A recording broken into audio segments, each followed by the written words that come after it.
যে বলুন। প্রিয়জন মারা গেলে যে কান্নাকাটি করা তো হারাম জাহেলি যুগেরই। তো আমাদের আর কি কান্না তো আসবেই আপনজন। তো কি কতটুকু পরিমাণ মানে একটু জোরে আওয়াজ করা যাবে নাকি নাকি চোখ দিয়ে শুধু পানি ধরবে শরীরে আর কি হুকুম কতটুকু একটু আত্মীয় স্বজন প্রিয়জন যখন ইন্তেকাল করেন, আপনি শুরুতে বলেছেন কান্না হারাম, আবার পরে আবার ব্যাখ্যা করেছেন যদি চোখ দিয়ে পানি পড়ে বা এটা পরিমাণ কি, অর্থাৎ এই কান্নার শৃঙ্খলাটা কেমন হবে? হ্যাঁ, গুরুত্বপূর্ণ প্রশ্ন করেছেন। প্রশ্নটি হচ্ছে কান্না হারাম। কান্না হারাম বলতে বোঝায় আওয়াজ করে, বিলাপ করে, কোনো শব্দ করে কান্না করা হারাম।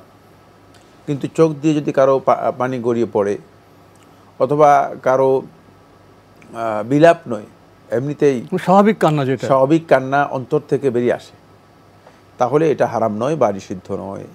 এটা হারাম বা নিষিদ্ধ নয়। যেই কান্নার কথা বলা হয়েছে সেই কান্না হচ্ছে মূলত বিলাপ করা অথবা আওয়াজ করে, মানে আল্লাহ রাব্বুল আলামিনের কাজা এবং কদর, আল্লাহ তাআলার যেই ফয়সালা এবং সিদ্ধান্ত। কারণ মৃত্যু আল্লাহর পক্ষ থেকে একটা সিদ্ধান্তকৃত বিষয়। আল্লাহ রাব্বুল আলামিন বান্দাদের জন্য মৃত্যুকে সিদ্ধান্ত করে দিয়েছেন। ওয়ালিকুল্লিন আজালুম মুসাম্মা, প্রত্যেকের জন্য নির্ধারিত সময় রয়েছে। প্রত্যেক ব্যক্তির জন্য একটা নির্ধারিত সময় আছে। সেই নির্ধারিত সময়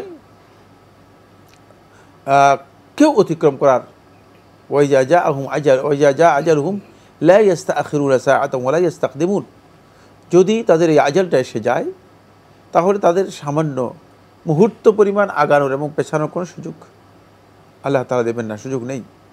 সুতরাং এই ফয়সালায় যদি কেউ অস্থিরতা দেখিয়ে কান্নাকাটি করে, চেঁচামেচি করে, চিল্লাচিল্লি করে অথবা বিলাপ করে, সেটা ইসলামী শরীয়তে হারাম। কিন্তু যদি অন্তর থেকে আপনি কান্না এসে যায় অথবা চোখ দিয়ে শুধু পানি পড়ে, যেমন রাসূলুল্লাহ সাল্লাল্লাহু আলাইহি ওয়াসাল্লাম যখন আল্লাহ রাসূল সাল্লাল্লাহু আলাইহি ওয়াসাল্লাম এর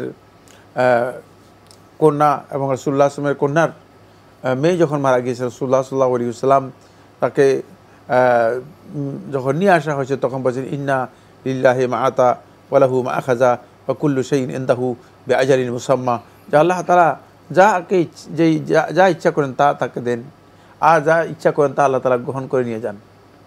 ওয়া ইনদাহু আজালুম মুসাম্মা, তার কাছে নির্দিষ্ট সময় রয়েছে, তার কাছে নির্দিষ্ট সময় রয়েছে প্রত্যেকের জন্য।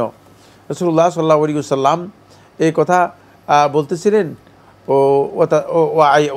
ওয়াল আইনানি তাযরিফান, আর আল্লাহ রাসূল সাল্লাল্লাহু আলাইহি ওয়াসাল্লাম দুই চোখ থেকে ঝরঝর পানি পড়তেছিল। তখন সাহাবী জিজ্ঞেস করলেন, হ্যাঁ রাসূল সাল্লাল্লাহু আলাইহি ওয়াসাল্লাম আপনিও কাঁদতেছিলেন? তখন রাসূলুল্লাহ সাল্লাল্লাহু আলাইহি ওয়াসাল্লাম বলছে যে এটি অন্তরের মধ্যে এমন একটি ভালোবাসা আল্লাহ তাআলা দিয়েছেন যেটা কোনো ব্যক্তির নিজের মানে কন্ট্রোল বা নিয়ন্ত্রণে নেই। এটা আল্লাহ তাআলার পক্ষ থেকে মানুষের অন্তরের মধ্যে আল্লাহ তাআলা দিয়ে দিয়েছেন। সুতরাং যদি কোনো কারণে সেটা অন্তর থেকে এসে যায় এতে গুনাহ হবে না।